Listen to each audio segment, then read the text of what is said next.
Hello, my dear students. This is Abhishek Mishra, Faculty of Social Studies at Mount Litra Z School, Jhansi. In this video, I am going to teach you Economics, chapter number 2 for class 10th, that is Sectors of the Indian Economy. In my last video, I had taught you about the various economic activities and the production that is done in the various sectors.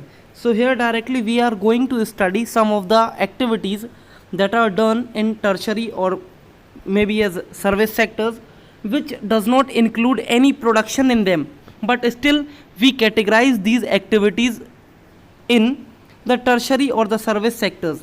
For example, we require teachers, doctors, and those who provide personal services such as washermen, barbers, cobblers, lawyers, and people to do administrative and accounting works. So though all these people do not do any activity that is done for the production of anything, but still we categorize these persons in the service sector. In recent times, certain new services based on information technology such as internet cafe, ATM booths, call centers, software companies, etc. have become important. So these are the sectors who are employing many of the employees nowadays, and people are also inclined towards the service sectors. Now, moving further, so we can see the various images that categorize all the activities that are done in the primary or in agricultural sector. Now these are the activities which are done in the secondary sector. Now here are the activities that provide help to do the production, so they will come in the category of tertiary or maybe as the service sector. So here is a story that can show you the interdependence of all the three sectors.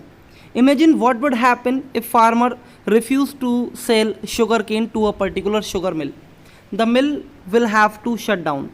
Imagine what would happen to cotton cultivation if companies decide not to buy from the Indian market and import all cotton they need from other countries. Indian cotton cultivation will become less profitable, and the farmer may even go bankrupt if they cannot quickly switch to other crops. Cotton prices will also fall. So here we can see that the sugar mill is directly associated with your sugarcane. They need sugarcane to produce sugar, while the clothes that you are wearing, so directly the industries are totally dependent over the farmers. Farmers buy many goods such as tractor, pump set, electricity, pesticides and fertilizers. Imagine what would happen if the price of fertilizers or pump set go up. Cost of cultivation of the farmers will rise and their profits will be reduced. People working in industrial and service sector need food. Imagine what would happen if there is a strike by transporters and lorries refuse to take vegetables, milk, etc. from the rural area. So if the industries are dependent over farmers to take the raw material from them, somehow, some way, the farmers are also dependent to buy tractor, insecticide, pesticide, fertilizers from the industries. Now, moving further, examples of economic activities. Economic activities, though are grouped into three different categories, are highly interdependent. They all are complementary to each other. No organ can be completed without another. Let us take some other examples. The various production activities in the primary, secondary and the tertiary sectors produce a very large number of goods and services. Also, the three sectors have a large number of people working in them to produce these goods and services. The next step, therefore, is to see how much goods and services are produced and how many people work in each sector. As you may see that before some years ago, the percentage of the people, those who were working in agricultural sector, was nearly 60%.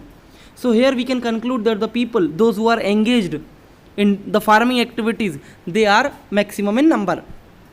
In an economy, there could be one or more sectors which are dominant in terms of total production and employment, while other sectors are relatively small in size.